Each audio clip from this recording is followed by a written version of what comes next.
황폐해진 사회, 정처 없이 떠돌던 맥스가 어느 집단과 만나 생존을 위한 계약을 맺게 되는 이야기, 매드맥스 2입니다. 영화 전체를 훑기 때문에 스포일러에 주의하세요. 영화의 오프닝, 어딘가를 응시하고 있는 맥스의 모습과 함께 나레이션이 나옵니다. I remember the Road Warrior. 여기서 로드 워리어는 미국 개봉 당시 사용한 영화 제목입니다. 1편이 어느 정도 흥행을 했었지만 큰 인지도를 가지고 있지 않았거든요. 이에 별개 이야기처럼 보이도록 제목을 바꿈으로써 선입견을 덜어내는 방법을 취한 것입니다. 국가가 멸망한 이유에 대해 구체적인 사건이 다뤄집니다. 앞선 영화에서 조금은 막연하게 표현되었던 것과 달리 석유 파동으로 인한 위기가 끝내 전쟁을 일으켰다는 것을요. Their world crumbled. The cities exploded. 이에 더욱더 피폐해진 사회의 모습과 함께 매드맥스 세계관이라고 알려진 특유의 분위기가 본격적으로 다뤄집니다. 적은 자본으로 제작해 최대한의 효율을 뽑아야 했던 1편과 달리 훨씬 더 여유 있는 제작비가 책정돼 원하는 그림을 표현할 수 있었다고 하네요. 부서진 차에서 흘러나오는 기름을 받으러 이동하는 맥스, 이에 그의 왼쪽 다리에 보조장치를 볼 수 있습니다. 전편에서 토커터 갱단인 버바에 의해 무릎 총상을 입었기 때문입니다. 이는 맥스의 상징이 되어 다음 편에서도 톰 하디가 연기하게 된 맥스도 착용하고 있는 걸 볼 수 있겠습니다. 뿐만 아니라 한쪽에 소드 오프 샷건이 장착되어 있는데 이 역시 맥스의 상징적인 무기입니다. 1편에서 변해버린 맥스의 삶이 변함없이 유지되고 있다는 걸 보여주고 있습니다. 홀로 남은 맥스 곁을 지켜주는 개, 위급한 일이 생길 때마다 도움을 주는 영특한 모습을 보이는데 포스트 아포칼립스를 다룬 영화 소년과 개에서 영향을 받은 것으로 알려져 있습니다. 개의 품종은 호주에서 목축을 위해 개량된 오스트레일리안 캐틀도그로 공간적 배경을 다시금 생각나게 하는데요. 맥스는 따로 개의 이름을 부르지 않습니다. 무언가에 애착을 두고 싶지 않아 하는 특성을 반영한 설정이죠. 덩그러니 놓여진 자이로콥터를 발견한 맥스는 무언가를 챙길 수 있을까 싶어 조심스레 접근합니다. 그리고 밑에서 불쑥 튀어나오는 자이로 캡틴, 기름이 떨어져 운용할 수 없었기에 지나가는 사람들을 현혹하고자 만든 함정이었습니다. 나중에 기름을 얻고 나서 운용하는 모습을 볼 수 있는데 실제로 날아다닐 수 있도록 만들었으나 무게 때문에 2명이 타기엔 제한이 많았습니다.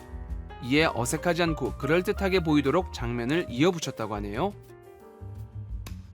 되치기를 당한 자이로 캡틴은 기름에 대한 정보를 제공하는 대가로 목숨을 부지합니다.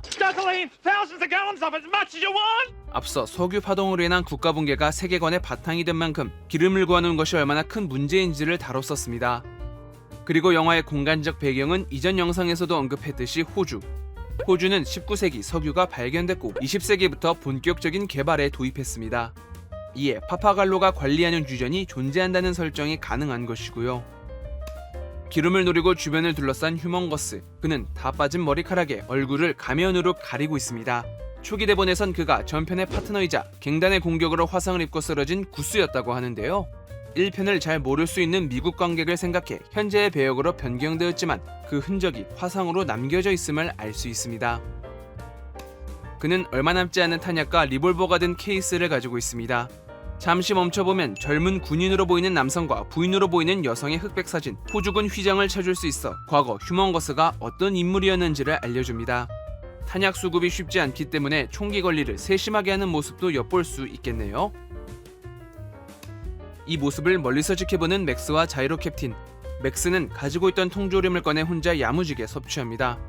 게사료를 먹어야 할 정도로 파괴된 문명과 더불어 보존식으로 오랫동안 저장할 수 있는 통조림만 남았다는 두 가지 상황을 보여주는 소품입니다. 그의 차량에 박스째로 보관되어 있어 틈틈이 까먹는 비상식량인데요. 진짜 진실이라는 호주의 속어 딩키다이에서 가져왔지만 다들 딩키디로 읽는 바람에 표현이 굳어졌다고 하네요. 유전에서 기거하는 야생소년의 무기는 부메랑입니다. 부메랑 역시 호주의 전통 투척 무기로 짝중에선 나리선, 쇠 부메랑을 사용하기에 특히나 손을 조심해야 하며 야생소년은 이를 위해 철제장갑을 끼고 있는 걸 알 수 있겠습니다.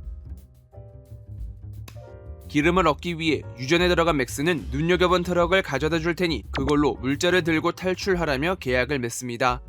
감시가 느슨해진 틈을 타 트럭을 가져오고 뛰어난 운전 실력에 감탄한 파파갈로가 새로운 계약을 맺으려 오는데 Sorry, we had a contract.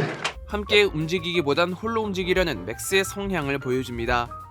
추, 분노의 도로에서도 이와 같은 모습을 찾을 수 있죠. You're more than welcome to come with us. I'll make my own way. 그가 겪어온 과정을 다시금 겪고 싶지 않다는 의지일 것입니다. 그리고 그 선택은 언제나 아픈 결과를 가져다 주니 다시금 유전으로 돌아올 수밖에 없는 맥스의 상황을 그립니다. 안전한 탈출을 위해 두 무리로 나눠진 일행들. 이를 놓치지 않고 따라붙은 약탈자들은 맥스가 몰고 있는 트럭에 관심을 보이는데 그 옆에 몰래 쭈그려 앉아있는 이분은 누구일까요? 흠칫했는데 역시 스태프겠죠? 계속되는 추격에 맥스는 얼마 남지 않았던 총탄을 사용하고 뒤를 쫓던 오토바이 한 대가 차량에 부딪힙니다. 원래는 오토바이가 걸리면서 날아가야 하는데 예상치 못하게 다리가 걸리는 바람에 빠른 속도로 몸이 회전해 두 다리가 골절되는 큰 부상을 입었다고 합니다. But what had happened is that his leg clipped it and he went into relaxation mode. 이 배우의 이름은 가이 노리스로 34년 뒤 제작된 후속작 4편 분노의 도로에서 스턴트 감독을 맡습니다. 무사히 복귀한 자이로 캡틴은 다른 일행들과 합류해 새로운 곳으로 떠나고 맥스는 홀로 고속도로에 남는데 이 모습은 영화의 오프닝과 이어지는 장면입니다. 또한 나레이션을 했던 인물의 정체가 밝혀지고요. As for me, I grew to manhood. In the fullness of time, I became the leader. 함께 난관을 헤쳐가지만 정을 주지 않고 홀로 남기를 선택한 맥스. 위기 상황일 때마다 도움을 주는 파트너가 생겼음에도 자신이 겪은 일이 트라우마로 남아 함께하기를 꺼려한다는 걸 보여주는 결말입니다. 이와 같은 태도는 시리즈 전반에 걸쳐 일어나니 그가 어떤 상황을 겪으며 어떻게 감정에 잠식당하는지가 시리즈를 관통하는 주요 관람 포인트일 것입니다. 제가 준비한 영상은 여기까지입니다. 좋아요와 구독 버튼 눌러주시면 영상을 만드는 데 큰 힘을 받을 수 있습니다. 그럼 저는 다음 영화인 3편 매드맥스 썬더돔으로 찾아뵙겠습니다.